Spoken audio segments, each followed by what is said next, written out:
अपने गर्भ में पल रहे बच्चे को जन्म देना है या नहीं देना, उसका भी अधिकार महिलाओं को नहीं था। इन सब नामों पे बच्चे पैदा किया करती थी। बेटियां अगर हैं तो बेटा पैदा करना है, बेटा है तो फिर एक और बेटा पैदा करना है। मुझे बच्चे पैदा अभी नहीं करने हैं तो नहीं करने हैं। सबसे ज्यादा भारतीय जनता पार्टी के सांसद विधायकों के ऊपर हैं। नमस्कार, मेरा नाम प्रिंस मिश्रा है और आप एक न्यूज़ 24 देख रहे हैं। अभी हम लोग जो आरजेडी के प्रदेश कार्यालय में उपस्थित हैं, हमारे साथ बातचीत करने के लिए सरिता पासवान है। कल जिस तरीके से शीतकालीन सत्र का दूसरा दिन था और विधानसभा के अंदर जो है नीतीश कुमार के बयानों को लेकर के काफ़ी चर्चा चल रहा है, उन्हीं मुद्दों को लेकर के बात करने वाले हैं। तो क्या लगता है कि मैम कि जिस तरीके से नीतीश कुमार कल बोले हैं कि बच्चा करना किस तरीके से होता है और नहीं करना किस तरीके से उसको संभाला जा सकता है, तो क्या लगता है इसको लेकर के? देखिए, माननीय मुख्यमंत्री जी के शब्दों के पीछे का अर्थ यही था कि जब से महिलाएं शिक्षित हुई तो महिलाओं के शिक्षित होने, आत्मनिर्भर स्वावलंबी होने के बाद महिलाओं ने अपने लिए फैसले लेने शुरू किए।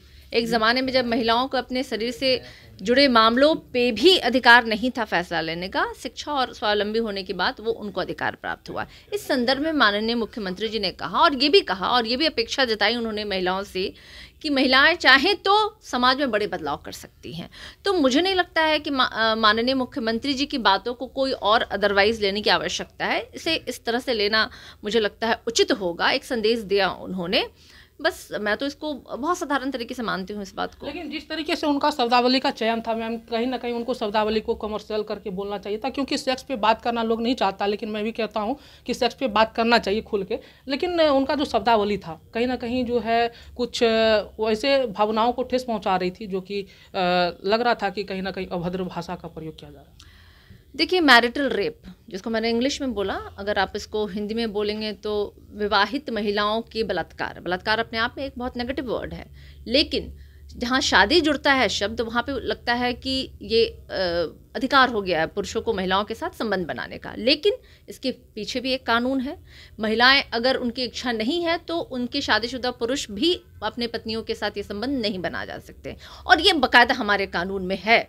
तो जब मैरिटल रेप पे बात उठी थी तो उस समय भी बहुत लोगों को ऐतराज़ हुआ था कि ये कैसी बात हो सकती है भाई, शादीशुदा महिलाओं के साथ बलात्कार जैसे शब्दों का इस्तेमाल नहीं किया जा सकता, क्योंकि कहीं ना कहीं महिलाओं को एक प्रॉपर्टी समझा जाता था और महिलाओं के अधिकार की बात की गई थी। एक ज़माने में जब महिलाओं को अपने गर्भ में पल रहे बच्चे को जन्म देना है या नहीं देना, उसका भी अधिकार महिलाओं को नहीं था। इसका भी निर्णय लोग लिया करते थे। उसके पीछे भी बाद में भ्रूण हत्या जैसे कड़े कानून बनाया गया।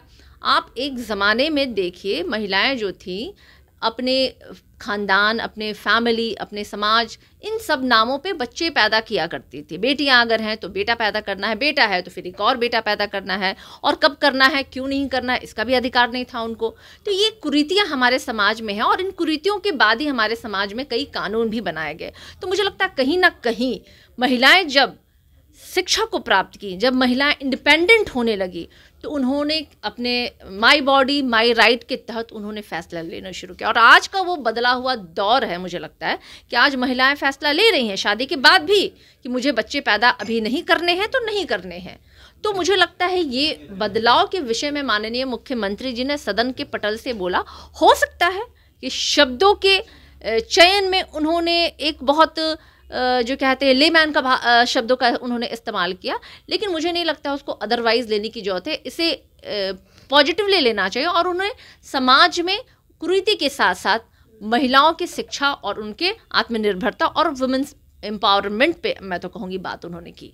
जिस तरीके से इन बातों को लेकर के जो विपक्ष आपको घेर रही है, सरकार को घेर रही है कि इस तरीके का शब्द का प्रयोग नहीं करना चाहिए था, क्या लगता है कि जिस तरीके से अभी स्कूलों में जो 9th से जो है 10th तक जो बच्चों को पढ़ाया जाता है एड्स के बारे में या बायोलॉजी में वो टॉपिक होता है, तो इस तरीके को जो पढ़ाया जाता है, तो क्या लगता है कहीं ना कहीं विपक्ष को इस पर जो है ध्यान देने की ज़रूरत है?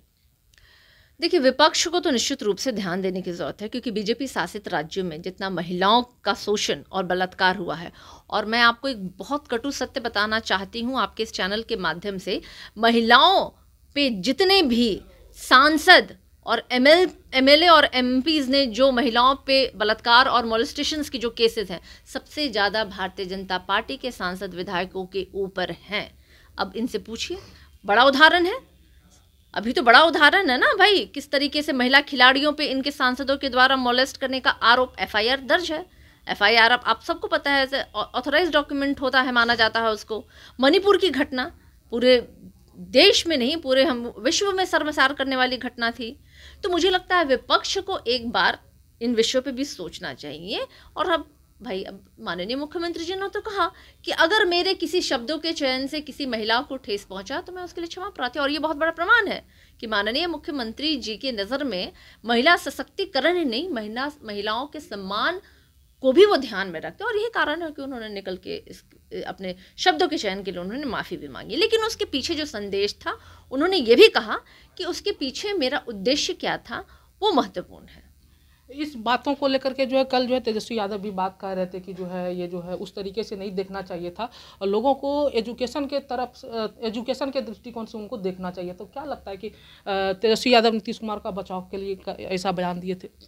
नहीं, देखिए, मुझे नहीं लगता है कि बचाव के लिए बयान देने की जरूरत है। वो कहने का जो तात्पर्य था, उस संदर्भ में उन्होंने ये बात कही। बचाने की क्या विषय है भाई? अगर इस साधारण सा बात अगर महिला सशक्तिकरण के संदर्भ में माननीय मुख्यमंत्री जी ने कही है तो उसे बचाने की क्या आवश्यकता है?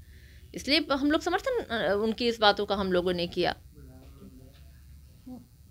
ये थे हमारे साथ सारिका पासवान, जो कि RJD के प्रवक्ता हैं। ऐसे ही तमाम खबरों के लिए हमारे साथ बने रहिए। देखते ही X24, प्रिंस मिश्रा, पटना। धन्यवाद।